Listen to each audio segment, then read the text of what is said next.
আমি ডিম পরোটা বানাবো। ডিম পরোটা বানানোর জন্য আমি এখানে 2 কাপ ময়দা নিয়েছি, 1 কাপ সুজি নিয়েছি, সুজিটাকে ভেজে নেব, 3টে ডিম নিয়েছি, কাঁচা লঙ্কা, পেঁয়াজ, ধনেপাতা ও জিরে ভেজে নিয়েছি, গুঁড়ো করেও নিয়েছি ও গোলমরিচ ভেজে গুঁড়ো করে নিয়েছি। তো চলুন ভিডিওটি তাহলে শুরু করা যাক। আমাদের কড়াই কিন্তু গরম হয়ে এসেছে, তাহলে আমি এখন এতে ছোটো চামচে 2 চামচ ঘি দিয়ে দেবো।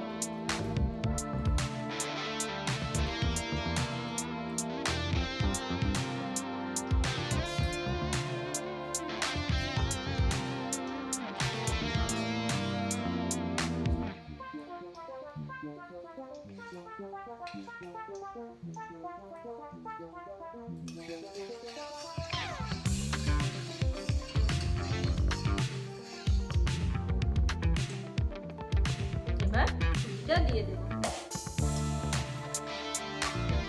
গ্যাসটা লো ফ্লেমে দিয়ে আস্তে আস্তে সুজিটাকে ভেজে নেব।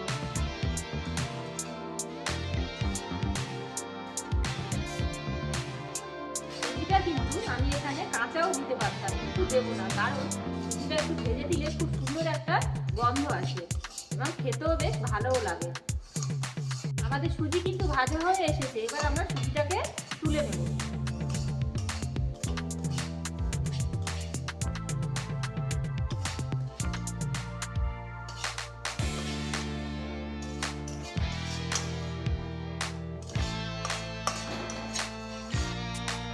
এখন তাহলে আমি পেঁয়াজ, ধনেপাতা, কাঁচা লঙ্কাগুলোকে বেশ ভালো করে কুচিয়ে নেব।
এবার তাহলে আমি ময়দাটাকে ভালো করে মাখিয়ে নেব।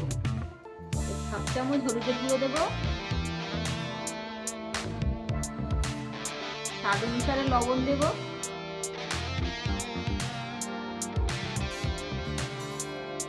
ভাজা সুজি দেব,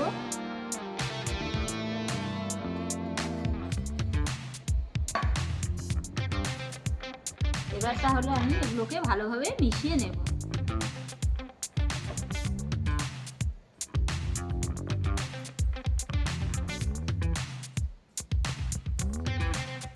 এখন তাহলে আমি গুঁড়ো করে রাখা জিরে ও গোলমরিচটা দিয়ে দেব।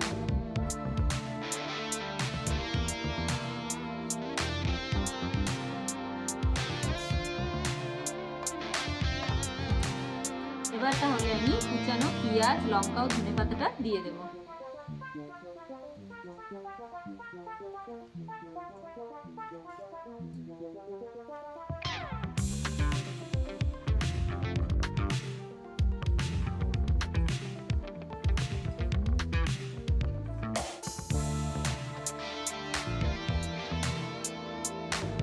এবার তাহলে আমি ডিম 3টে দিয়ে ময়দাটাকে ভালো করে মেখে নেব।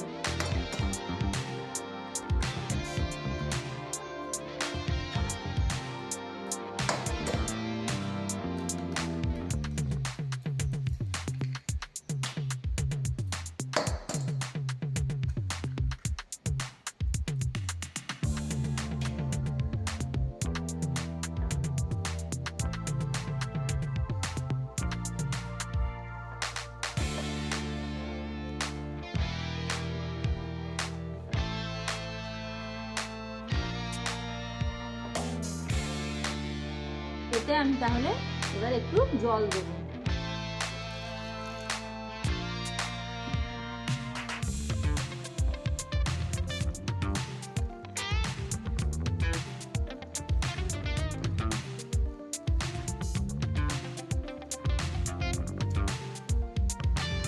আরও একটু জল লাগবে, তা একটু দেবো।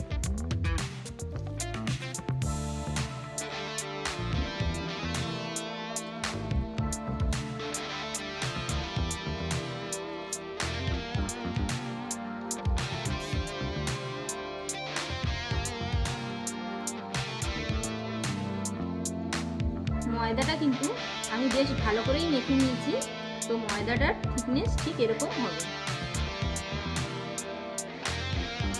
এবার তাহলে আমি কিন্তু এগুলো ভাজা শুরু করব। আমাদের চাটনি কিন্তু গরম হয়ে গেছে। এবার পরোটা ভাজার জন্য আমি সামান্যই তেল দেব।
হাত দিয়ে গোল করে নিলাম। আপনারা চাইলে এটা উল্টানো বাটি দিয়েও গোল করে নিতে পারেন।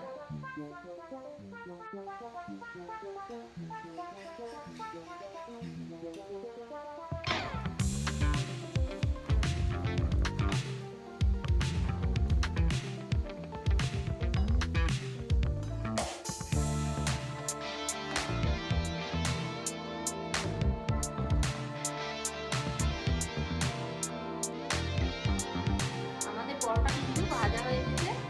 তো আমাদের পরোটা কিন্তু এটা ভাজতে একটু টাইম লাগে, তা আমি ভেবেছি বেশ ভালোই হয়েছে দেখতে।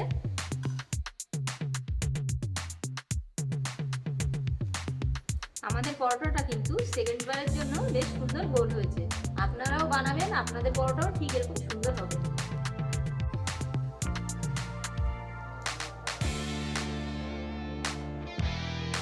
আমাদের ডিম পরোটা কিন্তু ভাজা হয়ে গিয়েছে। ডিম পরোটাটা কিন্তু খুব সুন্দর হয়েছে। আপনারাও বাড়িতে ট্রাই করবেন ও কমেন্টে জানাবেন কেমন হয়েছে। তো ভিডিওটা আজকে আমি এখানেই শেষ করছি।